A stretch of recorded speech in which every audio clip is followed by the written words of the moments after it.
S'enraciner. Madeleine, il y a un bug là.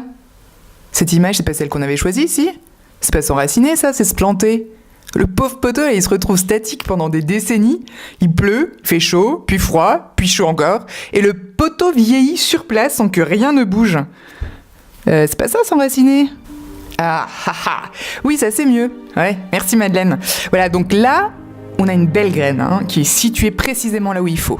Dans une terre où elle trouve de quoi se nourrir, s'épanouir, si bien qu'elle sort ses racines, s'y déploie, pousse et pousse encore droit vers le ciel, et grâce aux diverses ressources dont elle bénéficie, elle devient arbre solide qui porte la vie dans sa ramure, qui protège sous son feuillage, qui explose de beauté et émerveille autour de lui.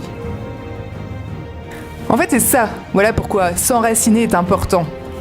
Parce que dans l'eau vive de mes divers enracinements, qui peuvent être ma famille, ma langue, ma culture, ma spiritualité, je trouve de quoi grandir en tant qu'être humain et mûrir dans mon unicité.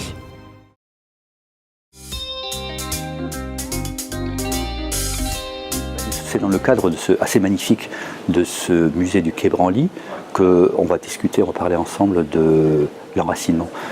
Le musée Branly, vous savez, est consacré aux arts premiers, comme on dit, c'est-à-dire en fait aux objets qui ont permis à des personnes dans des différentes civilisations de s'enraciner précisément dans une religion, dans un espace sacré, dans l'espace domestique, dans l'espace politique. Donc on est dans le musée de l'enracinement, si on veut.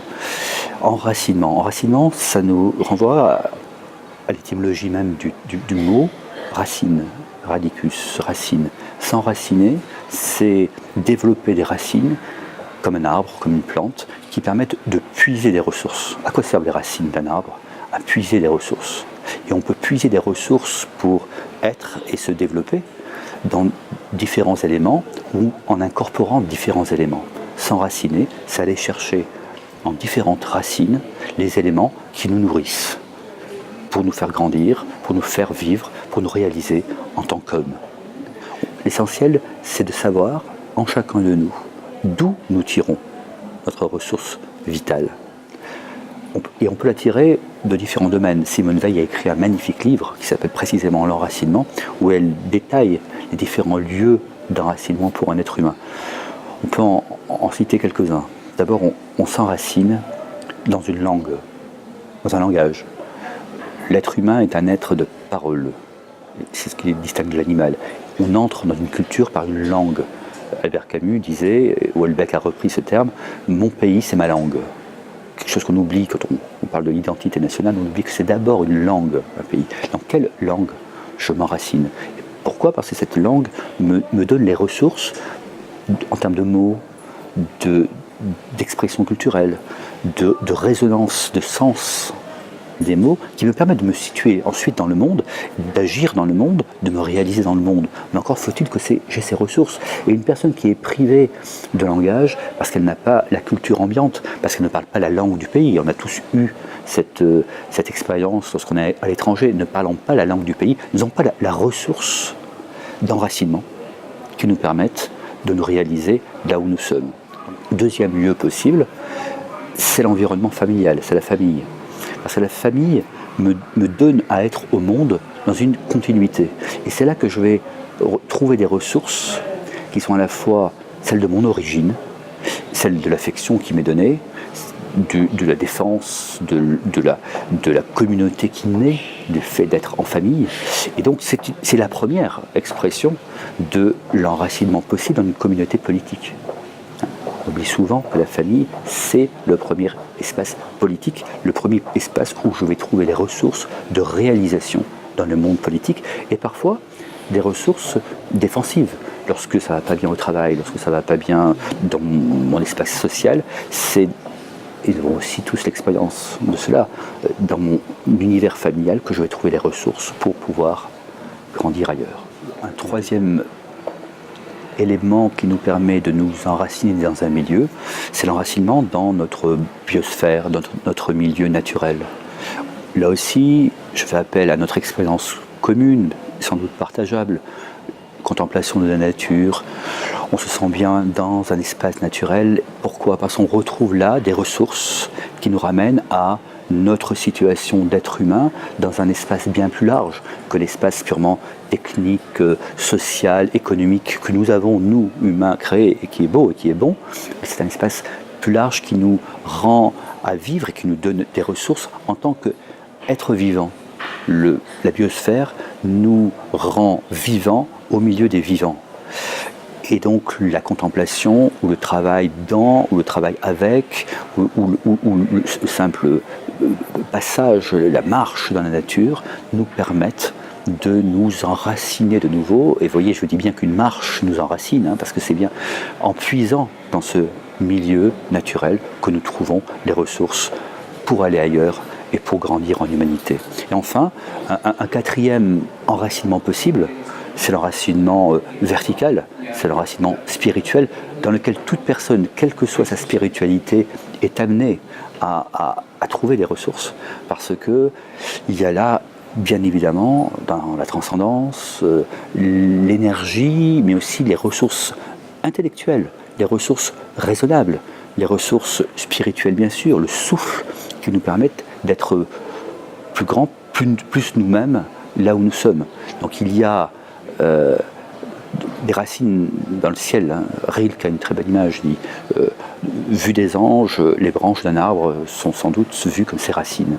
Donc il y a aussi cet enracinement qui est vertical et qui nous permet, et c'est bien le thème de cette question de l'enracinement, qui nous permet le ressourcement. Il n'y a racine, il n'y a enracinement que dès lors qu'il y a de l'énergie, des ressources qui sont données pour grandir davantage.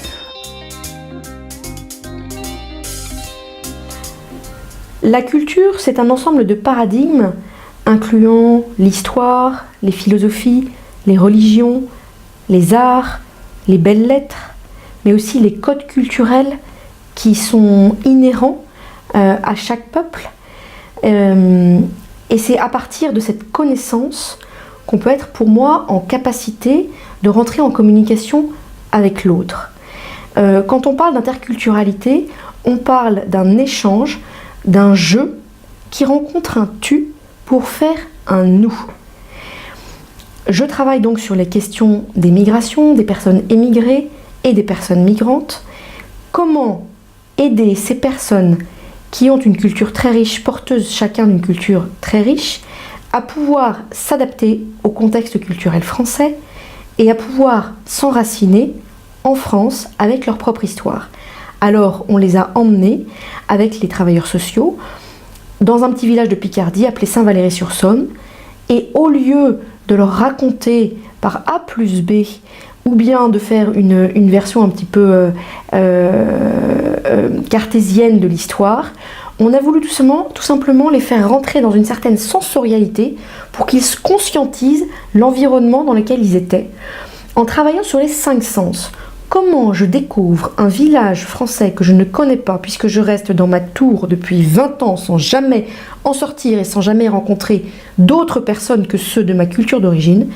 Comment est-ce que j'ose m'ouvrir à l'altérité, au patrimoine qui m'est donné de découvrir en habitant la France, par les 5 sens, en apprenant à regarder la nature, en apprenant à écouter les oiseaux, en apprenant tout simplement à sentir les aliments, en apprenant à regarder l'architecture et en découvrant cette histoire qui m'est donnée pour que progressivement je m'adapte et j'aime ce pays dans lequel je suis arrivée il y a 25 ans.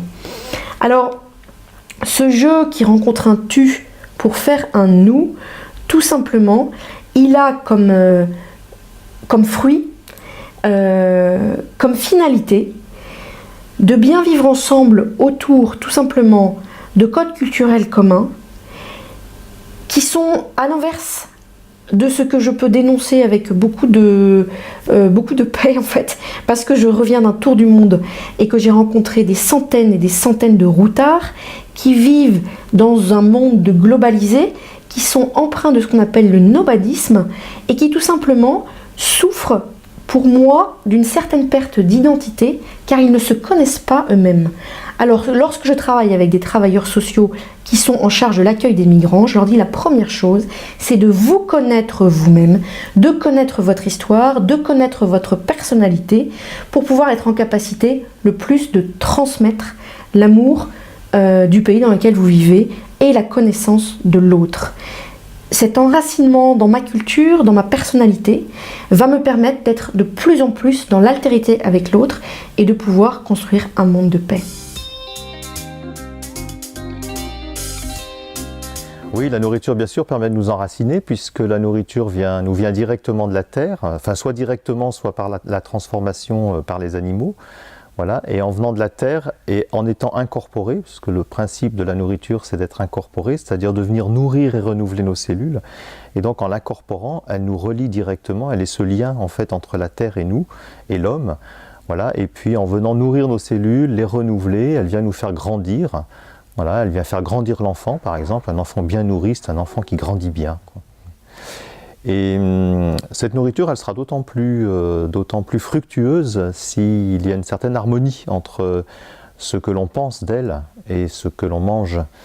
C'est-à-dire que si ce qui est bon à manger est aussi bon à penser, et ça aura probablement plus de vertu que si ce qui est bon à manger n'est pas bon à penser. Je prends souvent l'exemple, par exemple, du chocolat.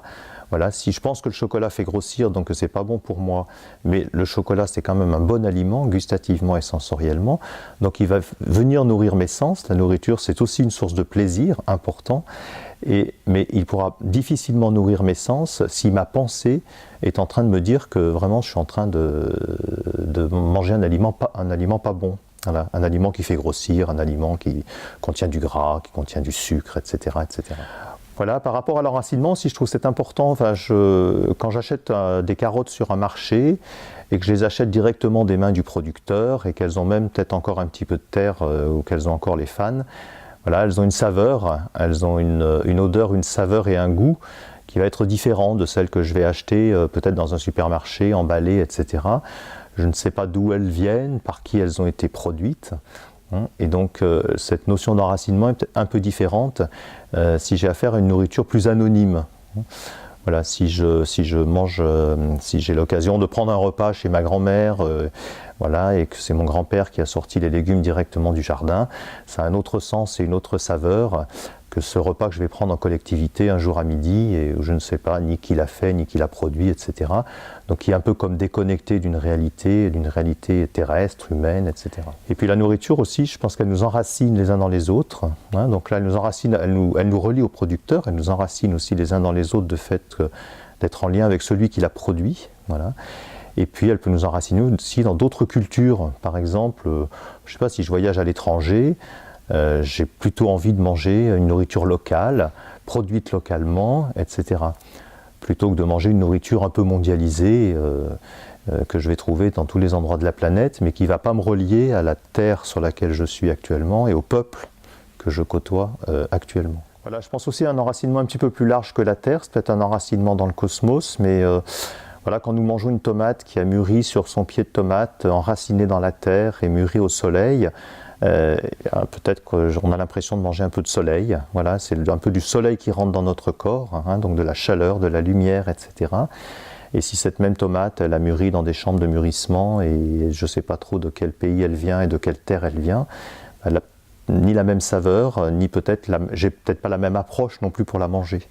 Hein, donc je vais peut-être la manger avec plus de réticence ou plus de résistance, ou en me disant qu'elle est forcément moins bonne. Oui, donc ce que je pense du bio, c'est que le bio nous enracine un peu plus dans la terre, hein, il respecte à la fois plus le sol, à la fois plus l'aliment, et il respecte aussi un peu plus le mangeur. Voilà. Et puis le bio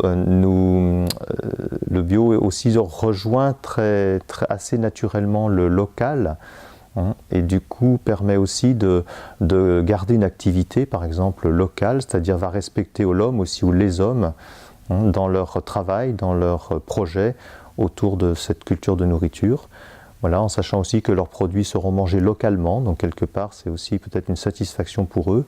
Voilà.